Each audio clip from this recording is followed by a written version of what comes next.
Hey y'all, how you doing? My name is OD. I am the executive director and host for On The Air Sickled. Welcome to another fantastic episode, and you're tuning in to the number one segment, Dr. Simone Says, with our special guest, Dr. Simone. Listen, this particular episode isn't just about sickle cell, it's about the fight beyond sickle cell. We're coming at you right now.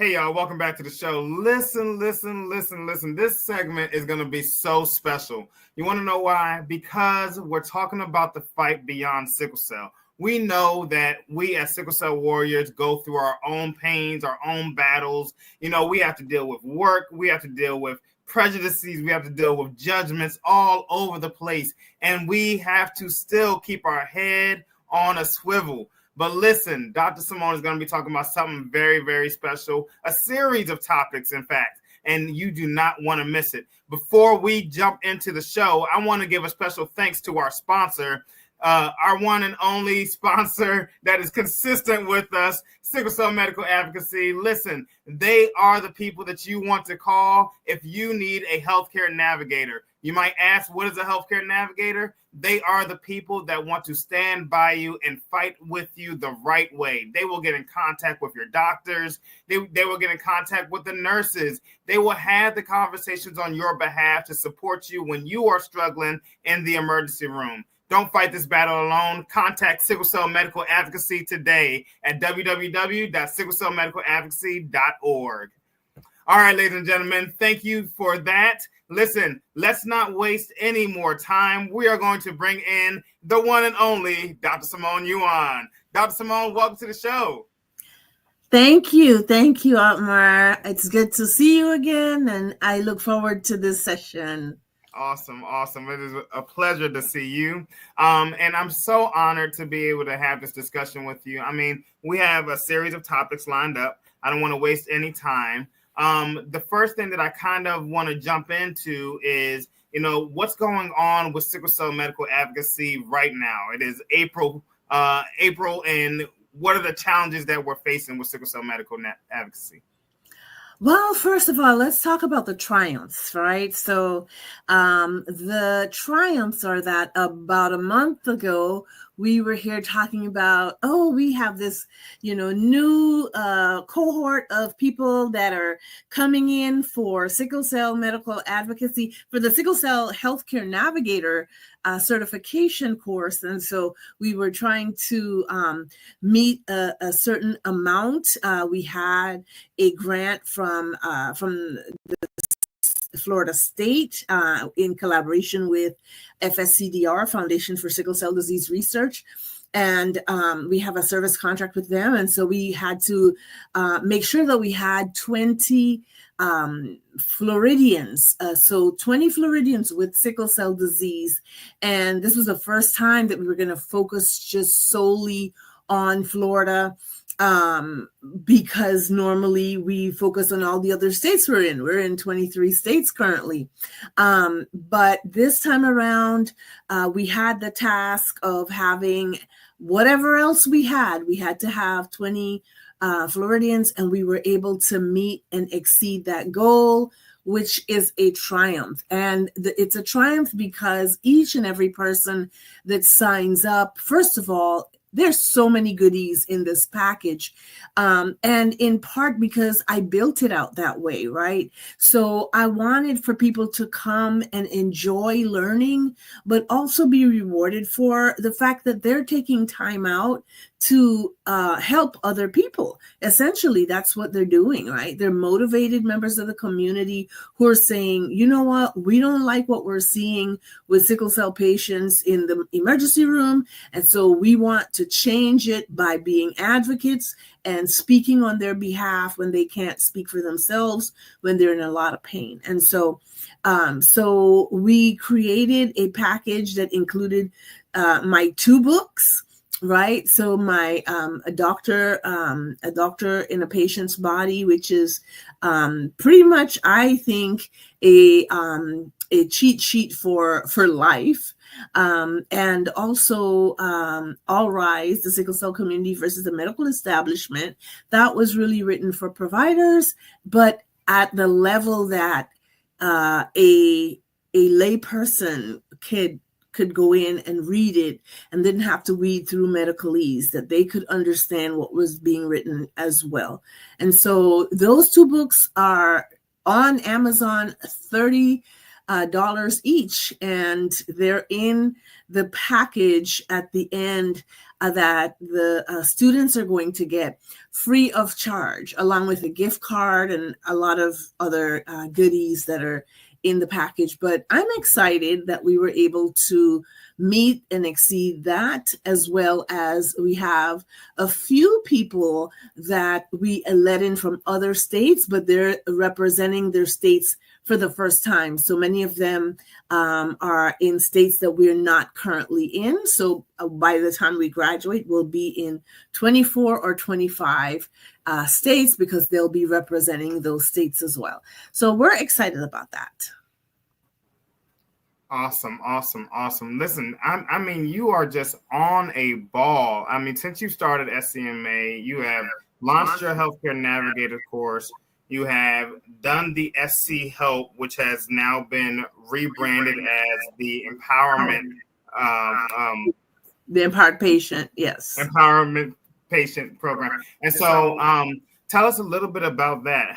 What's the plan for the Empowerment course, and how is that going so far? Okay, so right after we were done tucking everybody into the class for the Navigator, we did an animation, a short animation, essentially reaching out to the community for all patients to join us, right? Because I mean, that's why we're doing the Navigator course. We wanted to have people there to help the patients.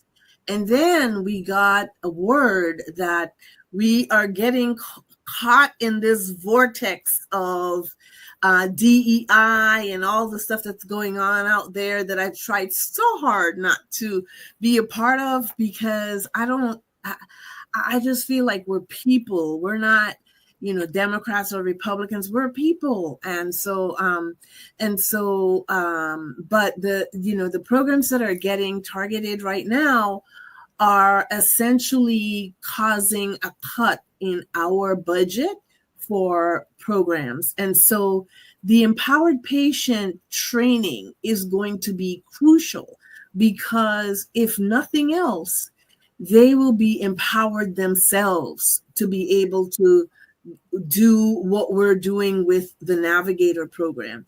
So we started with the Navigator program, and then the patients came and said, hey, you're teaching them all the good stuff on how to help us in the emergency room in the hospitals. Can't you teach us ourselves? And we said, that sounds like a great idea, especially if you're not in so much pain that you can speak for yourself a little bit. That would be great. And so we started out, doing a pilot and so on, and we've kind of built on that to where it's now called the Empowered Patient Training, and it's now a self-paced course. So you all start at the same time, but you can end, whenever you end, and you get a certificate of completion once you do end.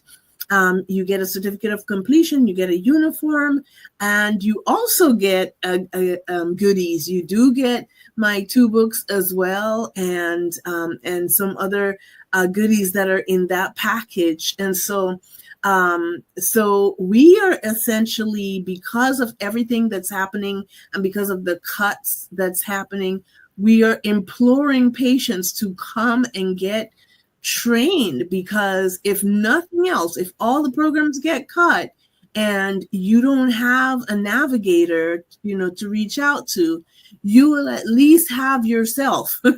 You will at least be empowered yourself with the same knowledge to be able to do what the navigators do. Now, a lot of times you can't do it because you're in a lot of pain. And that's why we will always still have the navigators as best we can. We'll always still have them to be able to help you, but we need people to sign up, all sickle cell patients to sign up, whatever state you're in. It doesn't matter. We want you to sign up because we want you, especially in Florida and Georgia and the DMV area, we want you to be very ready when all the access gets cut off. And we hope that it doesn't get cut off for us, but we want to prepare you for worst case scenario. Dr. Simone, you mentioned just a little while ago about this animation, and has the public already kind of seen this animation at this point? Well, we just released it, I'm talking 3 days ago. So people really haven't had a chance to see it yet. I mean, some people have, obviously, but it's I think it's cool. I'm excited about it. It explains, what we do as navigators, how we learn. It shows somebody working out. And Dr. Simone, let's do this. We have that video. Let's show our audience exactly what you're talking about. Great. Don't do your healthcare alone. Dear sickle cell warrior, we understand that when you are in pain, the thought of going to the emergency room can be overwhelming. But you do not have to face this alone. We are here to help. We are training to become sickle cell healthcare navigators during a crisis. And look at us now. We have graduated and we are ready to help you when you need it most. Take my hand. The sooner you seek help, the better we can protect your health and prevent complications. Hello, doctor.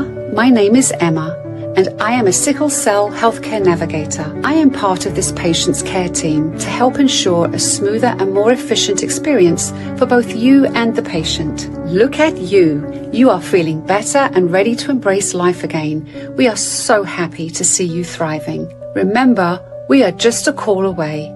Whenever you need us, reach out. Together, we can make a difference. Let us take this journey toward better health, hand in hand. Hi, this is Dr. Simone, and my team of navigators would love to help you, free of charge. To register for a patient navigator, please go to www.sicklecellmedicaladvocacy.org. Scroll to the bottom of the page and select Patient Seeking SCD Navigator if you are an adult. If you are the caregiver of a sickle cell minor, select Caregiver Seeking SCD Navigator. Thank you.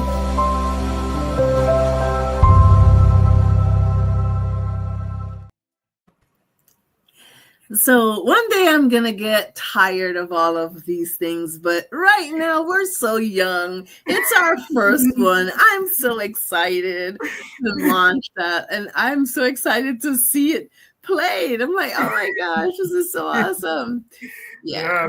Listen, we don't waste any time, okay? We are integral broadcasters here on The Air Sickled. Awesome. And if we have an opportunity to air the good, the bad, the ugly, that is our mission statement. And so that's what we want to do. And so it's beautifully done and well said how you were talking about, listen, we want to train you to do this yourself. But you also have backup, right? So in those moments where you can't say, hey, this is what I need. Hey, this is my medical plan. You have someone else that is healthy enough to communicate on your behalf where at the point in time where you're not. Which is what you're talking about. And oftentimes in the tone and tenor that you can't, because when you are that sick and in that much pain, I equate it to like being drunk. I mean, you're on, probably on opiates already, so you're altered, and people are expecting you in an altered state to sound normal and to express yourself normally and in a controlled way, which I think it's ridiculous. And then you can see a patient like outside of that episode, probably a week or two from that point, and they're completely different. They're in their right mind. They're addressing you respectfully, and you realize that they're really inebriated, like they really are altered. And so that's not the time to be fighting with anyone, right? Because that's what's going to happen. You're not going to get what you want at some points, and you're going to feel frustrated, and your inhibitions are going to be, down. And so you're just going to say whatever comes to mind, and it's probably not going to be the right thing, right? We won't have that super ego, taking control. And so, we need somebody who is calm and able to do that in a controlled and respectful way, and then they can lend a hand at that point. Well said. Well said. I want to talk a little bit about, and I guess we're transitioning topics here a little bit, but let's talk about real world events. What's affecting SCMA organizations, such as yourself, and not just in the sickle cell community, but, other, organizations that rely heavily on federal funding. Yes.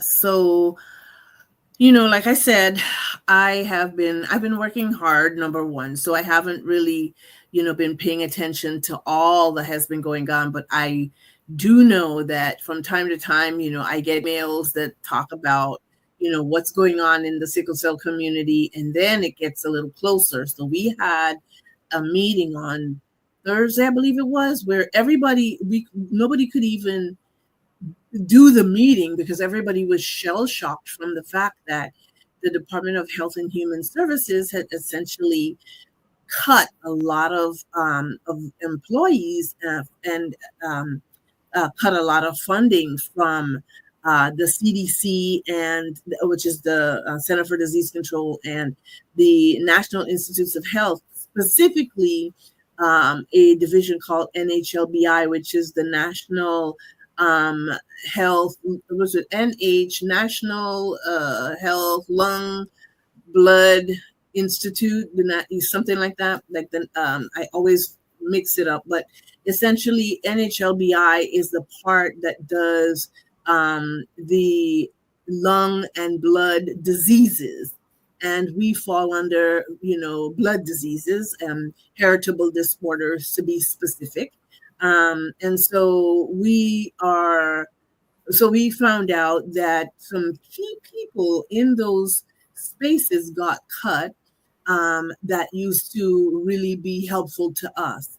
And then yesterday evening, we got word that everything had been cut. And so we're trying now at this point to letters were circulated to sign off on, to be able to ask if they could please reinstate these programs, because when things get cut, everything gets cut across the board.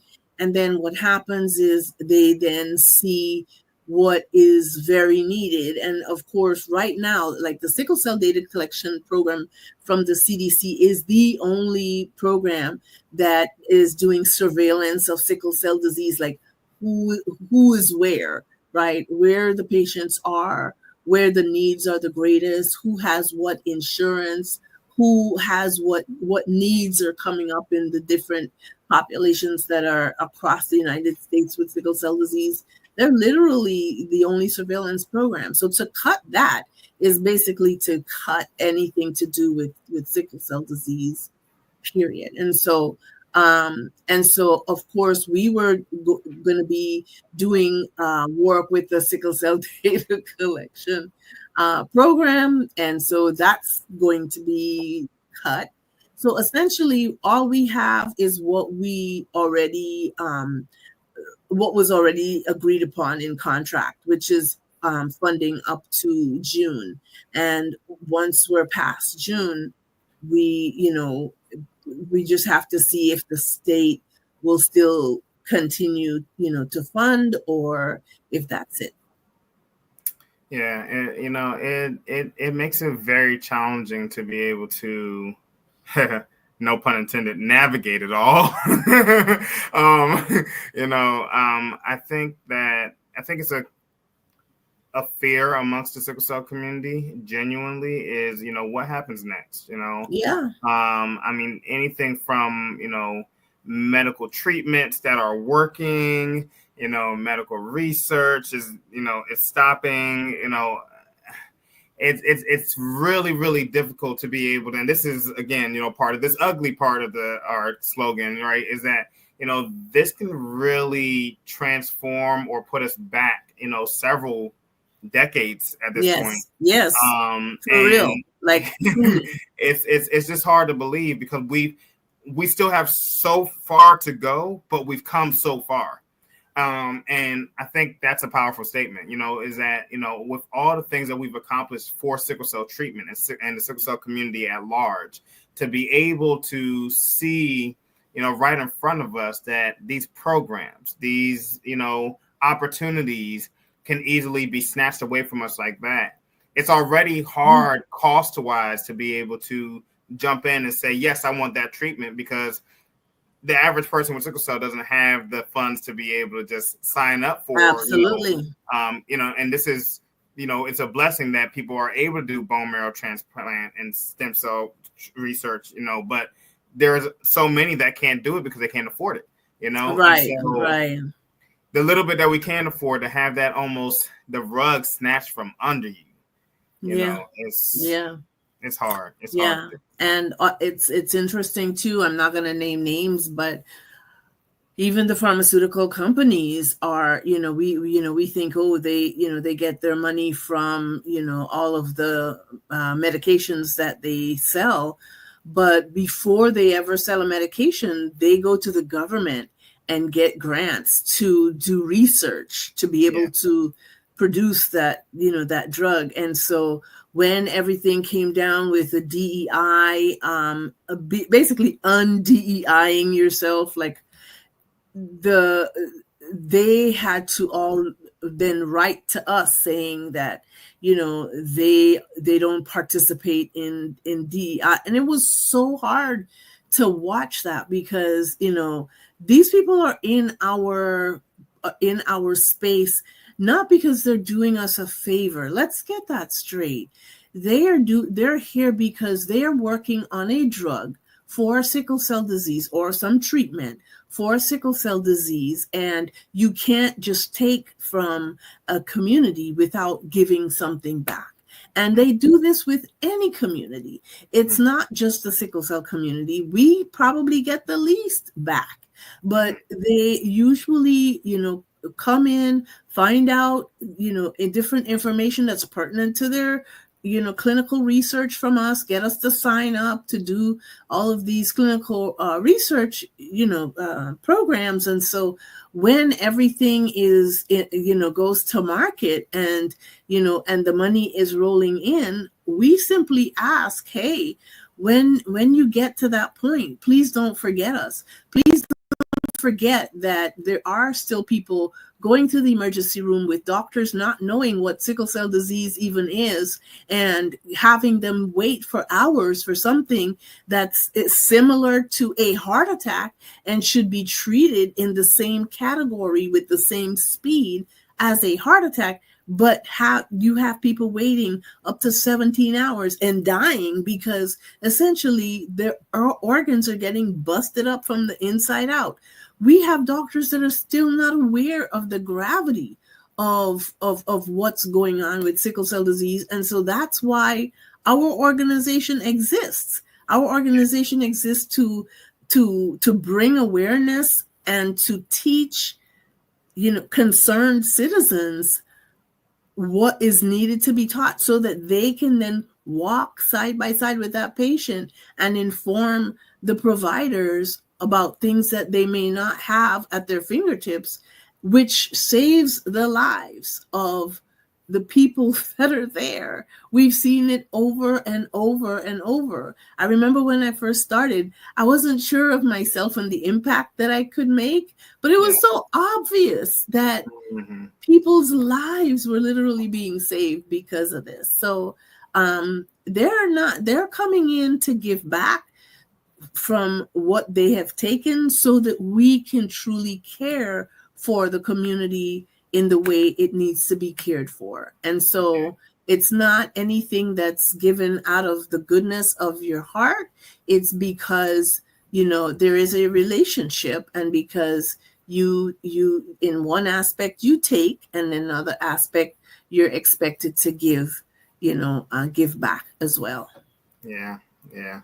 I mean, it's truly this conversation has definitely been enlightening. I mean, it's one battle after the next, it seems like, and I want to just take this moment just to say, listen, if you're listening to this episode, organizations like SCMA, On The Air Sickled, we need your help. We need you to join the fight. You don't have to have sickle cell to have your warrior badge, and I think that is the misconception is you think because you don't have sickle cell that you can't relate. I mean, I think that everyone is being impacted by the change that's happening in our world today.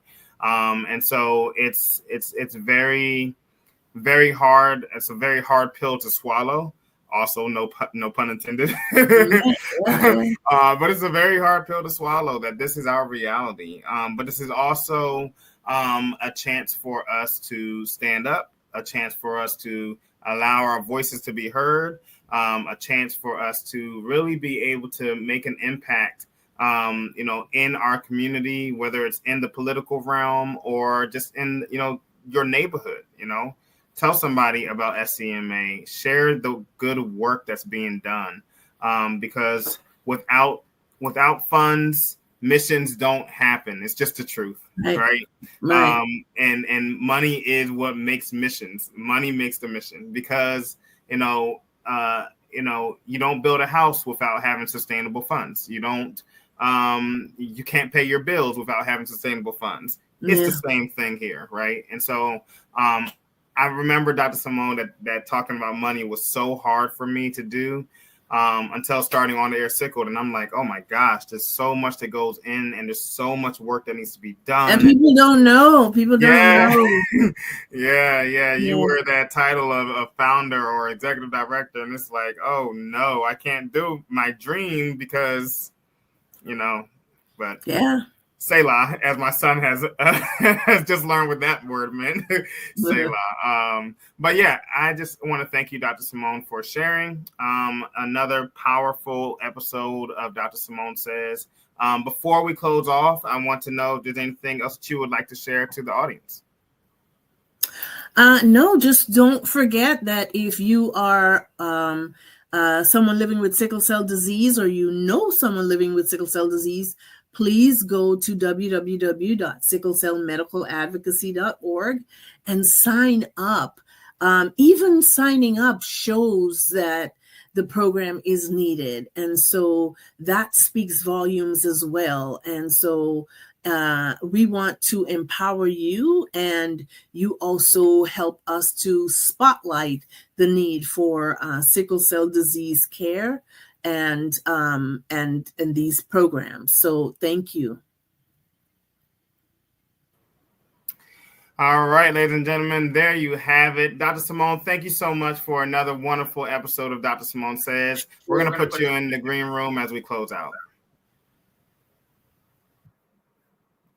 All right, everybody. Hey, you have heard it from our powerful partner, Dr. Simone Yuan, who has really just kind of outlined some of the challenges that's happening in our community, some of the challenges that's happening, affecting sickle cell medical advocacy, which is an organization that was built for the patient by a patient. And so to be able to do the work that needs to be done, again, we need your support. We need your help.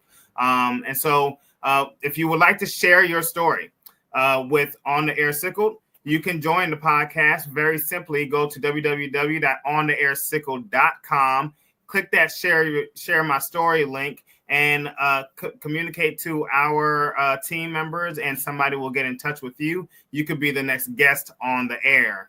Also, I want to encourage, we were talking about funding. Allow me to share our vision here at On The Air Sickled. It is a 3-layered vision. On The Air Sickled has the determination for continued growth and development to support sickle cell research, if possible, and to also create and develop and sustain the Flip the Bill campaign. And so what is the Flip the Bill campaign? That is the fund that will go to support patients, hardworking patients that are stuck in the hospital. You cannot pay a bill. Maybe you can't afford a medical visit. If we have enough funds here at On The Air Sickled, we want to not only hear your story, but let's submit your application to our board of directors. Let's review it, and possibly let's see how we can support you financially. Maybe help put, food on your family's table for a week, or,